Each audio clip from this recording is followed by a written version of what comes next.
네, 오늘은 누가복음 4장 31절부터 44절까지 하나님의 말씀 나누겠습니다. 예수님은 이 땅에서 크게 세 가지 사역을 하셨습니다. 첫 번째는 하나님 나라를 선포하셨고, 두 번째로는 말씀을 가르치셨고, 세 번째로는 병든 자들을, 연약한 자들을 고치셨습니다. 그런데 이 세 가지 사역에도 우선성이 있습니다. 먼저는 하나님 나라를 선포하신 거죠. 그래서 어제 본문에서는 하나님 나라를, 그 하나님의 말씀을 선포하셨고, 31절을 보면 가르치심에, 예수님은 가르치셨습니다. 교회에서도 하나님의 말씀을 잘 가르쳐야 됩니다. 바울이 빌립보 교회에 분별력이 세워지도록 기도했던 것처럼 교회도 건강한 영적인 분별력을 세울 수 있도록 말씀을 잘 가르쳐줘야 됩니다. 그리고 33절부터 41절까지는 예수님의 치유 사역에 있었던 이야기들입니다. 33절을 보면 회당에 더러운 귀신 들린 사람이 있었습니다.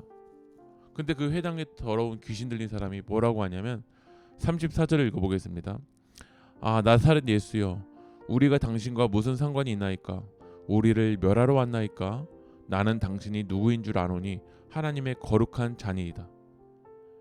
이 마귀 사단도 예수님의 정체를 안다라는 거야. 하나님의 거룩한 자이다. 예수 그리스도가 얼마나 능력 있는 존재를 안다는 거죠. 사단도 인정하는데 왜 우리는 예수 그리스도의 그 능력을 인정하지 않습니까? 우리는 예수 그리스도의 능력을 의지해야 될 줄 믿습니다. 35절에 읽어보면 예수께서 꾸짖어 이르시되 잠잠하고 그 사람에게서 나오라 하시니 귀신이 그 사람을 무리 중에 넘어뜨리고 나오되 그 사람은 상하지 아니한지라. 예수님이 꾸짖을 때 그 사람에게서 귀신이 떠나간다라는 거야. 예수 그리스도의 이름에 능력 있는 줄 믿습니다. 예수 그리스도의 이름에 귀신도 떠나갑니다. 우리도 예수 그리스도의 이름으로 기도하고 예수 그리스도의 이름으로 선포할 때 하나님이 역사하여 주실 줄 믿습니다. 38절에서는 베드로의 장모가 열병에 걸렸을 때 예수님이 열병을 꾸짖으시자 열병이 떠나가요. 전에는 귀신이 떠나갔고 38절에서는 열병이 예수 그리스도께서 꾸짖으실 때 떠나갑니다. 40절을 읽어보면 해질 무렵에 사람들이 온갖 병자들을 데리고 나오매 예수께서 일일이 그 위에 손을 얹어서 고치시니, 이제 그 소문이 퍼져서 온갖 병자들이 주님 앞에 나옵니다. 예수님은 그들을 불쌍히 여기시고 손에 얹으시면서 고치셨어요.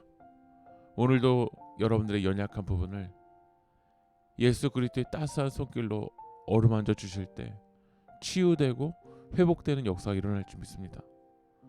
41절 읽어보면 여러 사람들에게서 귀신들이 나가며 소리질러 이르되 당신은 하나님의 아들이니이다. 예수께서 꾸짖으사 그들이 말함을 허락하지 아니하시니 이는 자기가 그리스도인 줄 알미로라. 예수님이 역사하실 때 온갖 귀신들이 떠나갑니다. 왜냐하면 예수님은 하나님의 아들이시기 때문에 그렇다는 거죠. 예수님의 치유 사역을 통해서 수많은 사람들이 예수님께 몰렸고 예수님에게 많은 인기가 많아진 거예요. 그런데 예수님 어떻게 행동하시냐면 42절에 날이 밝음에 예수께서 나오사 한적한 곳에 가시니 무리가 찾다가 만나서 자기들에게서 떠나시지 못하게 만류하려 하며, 예수님에게 많은 무리가 몰렸어요. 그리고 예수님을 떠나가지 못하게 하는 거야. 그런데 예수님은 한적한 곳으로 가십니다. 그 이유는 사람들은 예수님을 구원자, 하나님의 아들로 보기보다 기적을 일으키는 사람으로만 보기 때문이죠. 교회는 본질적으로 수많은 사람을 끌어모으는 곳이 아니라 하나님의 사람들을 세우는 곳이에요. 그런데 우리도 바빠지면서 어느 순간 그 본질을 잃어버리게 되는 거죠. 예수님은 수많은 무리에게도 가시지만 그곳에만 머물러 있지 않고 한적한 곳으로도 나아가십니다. 우리도 한적한 곳과 이 세상의 균형을 이루어야 될 줄 믿습니다. 세상에서 열심히 일해야 되지만 멈출 수 있어야 돼요. 멈추는 것이 바로 기도가 되어야 될 줄 믿습니다. 하나님과 관계, 하나님과 교제 없이 바쁘기만 하면 오래 갈 수 없다라는 거예요. 그리고 예수님은 이 땅에 왜 오셨는지 분명하게 알고 있었어요. 43절을 읽어보면 예수께서 이르시되 내가 다른 동네들에서도 하나님 나라 복음을 전하려야 하리니 나는 이 일을 위해 보내심을 받았노라 하시고, 하나님이 예수 그리스도를 왜 이 땅에 보내셨죠? 단순히 병든 자 치유만을 위해서 아닙니다. 많은 무리를 끌어모으기 위해서 아닙니다. 하나님 나라의 복음을 전하기 위해서라는 거예요. 하나님이 여러분을 부르신 목적이 있습니다. 그것은 하나님 나라의 복음을 전하기 위해서요.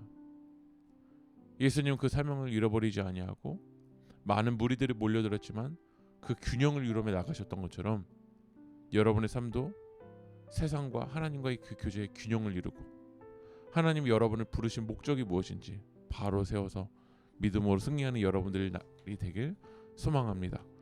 기도하겠습니다. 하나님, 예수님을 통해서 귀신들이 떠나가고 병든 자들이 치유됐던 것처럼 이 땅이 전염병에서 우리들을 건져주시고 그 더 악독한 만몬의 사슬에서 해방하여 주시옵소서.